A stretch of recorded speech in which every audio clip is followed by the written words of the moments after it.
the last couple of minutes, and that is that FBI agents have been to several gun stores right here in the Tucson area. And when they show up to the gun stores, I have learned that they have 40 names and 40 photographs that they are showing employees of the gun stores and asking them if any of those people have been inside the store. Well, brilliant boots on the ground reporting from the best of the best in that department, Brian Entin. 40 suspects. That's also pretty interesting. And when they show up to the gun stores, I have learned that they have 40 names and 40 photographs that they are showing employees of the gun stores and asking them if any of those people have been inside the store or if any of those people have purchased weapons. Or holsters. Don't forget that very idiosyncratic holster around the center of the perpetrator's body. I got nightmares in my head, I fear thoughts build up until I can't hear. My mind fills up into a creature, and it haunts me somewhere much deeper. I got nightmares in my head, I fear. Welcome to day 17 of this case. Finding the suspect via the Walmart route, especially the relatively generic items bought there, the backpack, the shoes and everything else, won't it be like trying to find a needle in a haystack? Just look at all the Walmart stores in the area, and there are so many people who visit these stores on a daily basis. But there is another purchase that is far more specialized, and although there may be slightly more stores, I found this quite incredible.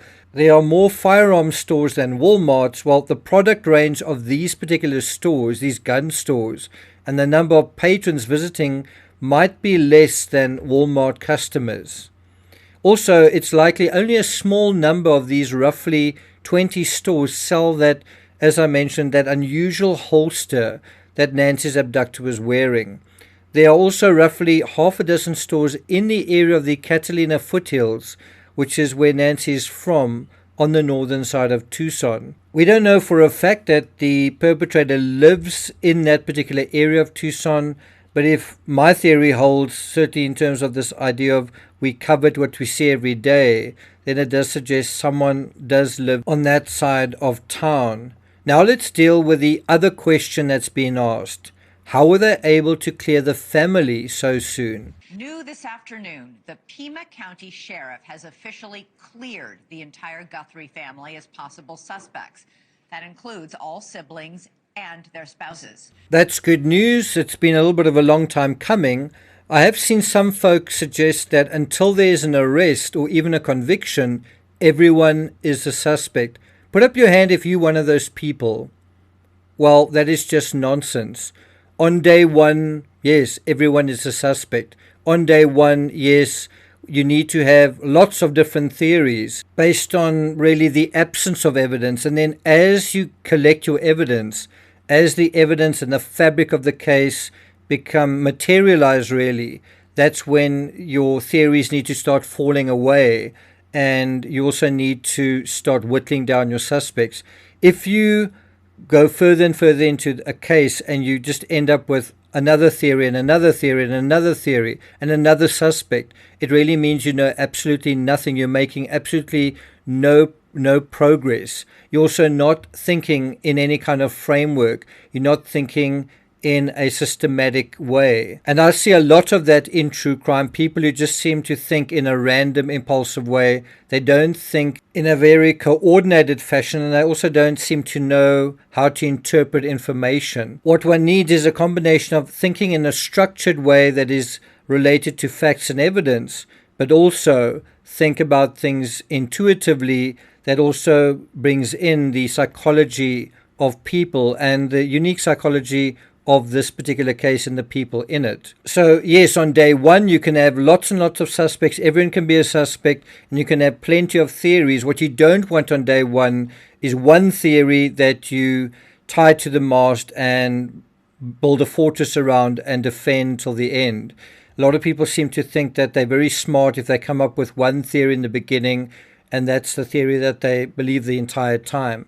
No, what is smarter is having a lot of theories and then letting the evidence really whittle down those theories to the only one that stands up to scrutiny.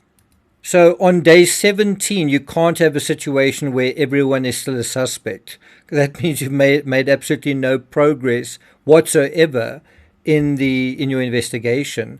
So you ought to have ruled at least some people out, and that is actually quite easy to do. Why? Because people have alibis, and circumstantially, people often clearly have good relationships with a victim or better relationships with a particular victim while others don't.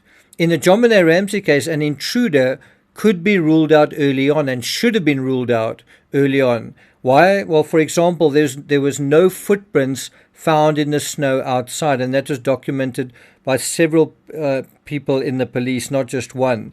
And there was no evidence, no fibers, no fingerprints, no DNA, not even any dirt that was tracked in through a broken window. I mean, no fingerprints, foreign fingerprints on that broken window, no fibers on that broken window, no DNA on that broken window. Instead, you had a spider web in the corner of that window that remained intact, that would be impossible to remain intact if someone actually went in and came back out that same way. You may have noticed in this case just how obvious it was that there was forced entry. That was obvious absolutely immediately. In the John Benet Ramsey case, 30 years later, there's still dispute and argument over whether there was forced entry or not. Now, we are also seeing that right now in terms of the dynamics in the Gus Lamont case. Some people stand out as having peculiar attitudes while others less so.